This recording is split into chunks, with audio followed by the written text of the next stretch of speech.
అతిపెద్ద షాపింగ్ ప్రపంచం సిఎంఆర్ మన నిజామాబాద్ లో రాంపోతినేని గారిచే సెప్టెంబర్ 27న గొప్ప ప్రారంభం.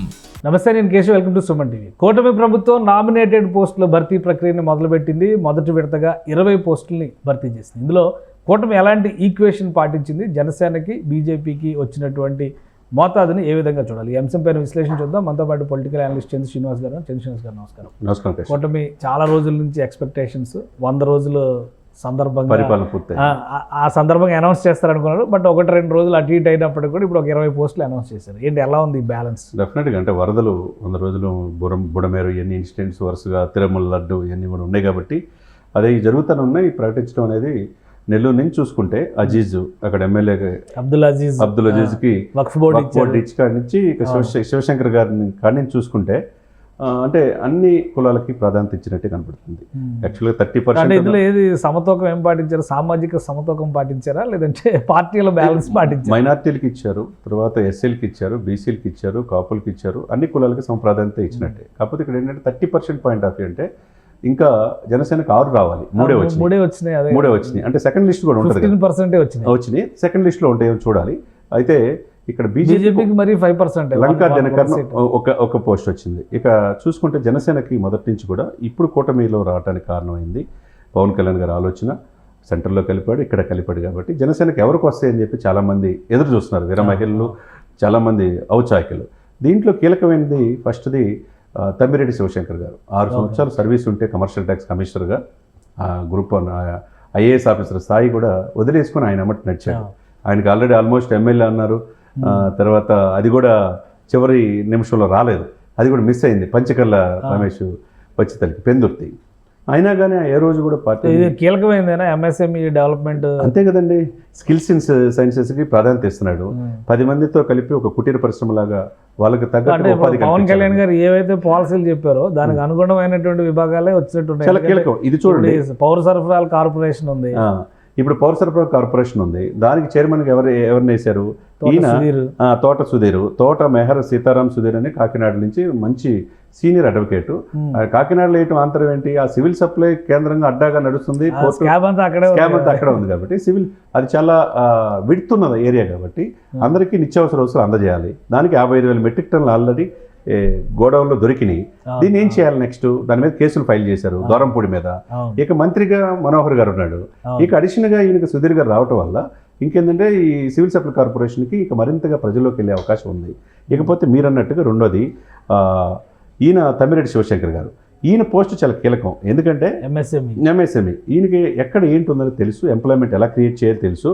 Andhra Pradesh micro small and medium enterprise development corporation చాలా కీలకమైన శాఖ కాబట్టి ఈయన దానికి గురుతర బాధ్యత చేయగలడు. ఎంప్లాయ్మెంట్ కూడా ఈ జనసేన పార్టీ నుంచి ఈయనకి ఇచ్చారు కాబట్టి ప్రూవ్ చేసే అధికారం ఉంది. ఇకపోతే మూడవది వేములపాటి అజయ్ కుమార్, నాగబాబు గారి క్లాస్మేట్, నెల్లూరు. పవన్ కళ్యాణ్ విధి విధానాలు నచ్చి ఇక్కడికి వచ్చారు. వచ్చాక ఈయన జాతీయ టిట్కో అంటే గృహాలు అక్కడ కూడా చూడు, జగన్ గారు ఇచ్చిన జగనన్న కాలనీలు ముంపుకి ఎలా గురైనాయో డిజిటల్ క్యాంపెయిన్ చేశారు. దాంట్లో కీలకంగా ఈయన కూడా ఉన్నాడు. అది కాకుండా పిఠాపురం పవన్ కళ్యాణ్ గారికి గెలవటంలో చాలా కీలక పాత్ర వహించారు. జాతీయ అధికార ప్రతినిధిగా ఉన్నాడు. క్రమశిక్షణ కమిటీ కూడా ఈయన చూస్తున్నాడు కాబట్టి ఈయనకి కూడా టిట్కో ఇల్లు. నేషనల్ మీడియా కూడా ఆయన చూస్తున్నాడు, నేషనల్ జాతీయ మీడియా కూడా చూస్తున్నాడు. కాబట్టి ఈ ముగ్గురికి జనసేనకి మంచి ప్రాధాన్యత చంద్రబాబు నాయుడు గారు ఇచ్చినట్టు కనపడుతుంది. కాబట్టి కీలకమైన 3 కూడా సివిల్ సప్లై అంటే ప్రజల్లోకి వెళ్ళేది. చంద్రబాబు నాయుడు గారు కూడా చాలా కీలకమైన శాఖలు వాళ్ళ పార్టీకి ఇచ్చినట్టు పార్టీ కూడా ఇచ్చాడు. కొనకల నారాయణ ఉన్నాడు సార్, ఏపీఎస్ఆర్టీసీ ఎంపీగా పోటీ చేశాడు సార్, అనుభవం ఉంది. ఇప్పుడు ఎంపీగా ఇవ్వలేరు. అప్పుడు బాలశౌరి గారు వచ్చారు. ఇప్పుడు ఏం చేయాలి ఆయనకి? ఆయన సార్ రాష్ట్రం విడిపోయేటప్పుడు దెబ్బలు కూడా తిన్నాడు సార్ ఆయన.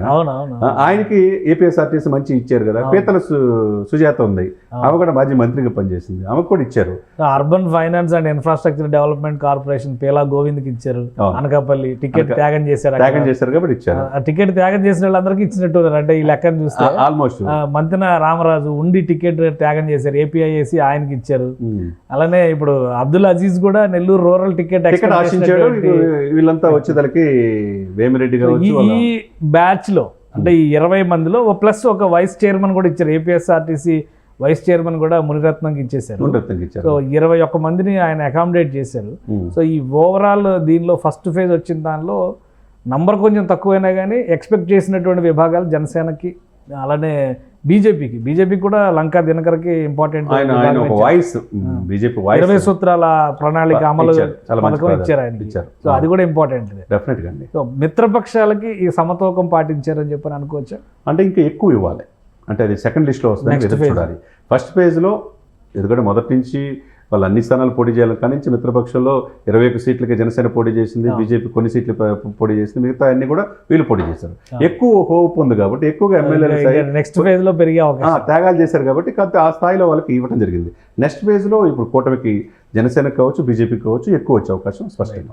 థ్యాంక్ యూ చంద్ర శ్రీనివాస్ గారు. ఇది 20+1 21 మందికి సంబంధించినటువంటి నామినేటెడ్ పోస్టుల భర్తీ ప్రక్రియకి సంబంధించిన జీవోని కూటమి ప్రభుత్వం రిలీజ్ చేసింది. అలానే ఈ ఆర్డర్ ఆఫ్ ప్రయారిటీ ప్రకారం చూస్తే నంబర్ కొంత తగ్గినప్పటికీ కూడా ఏ శాఖలు అయితే ఆశించారో అవే జనసేనకి, బీజేపీకి దక్కాయి. కాబట్టి మిత్రధర్మం ప్రకారం రాబోయేటువంటి అపాయింట్మెంట్స్లో మరింత ప్రాధాన్యం దక్కే అవకాశం ఉందని చంద్ర శ్రీనివాస్ గారు విశ్లేషిస్తున్నారు. ఇది స్పెషల్ డిస్కషన్. Keep watching.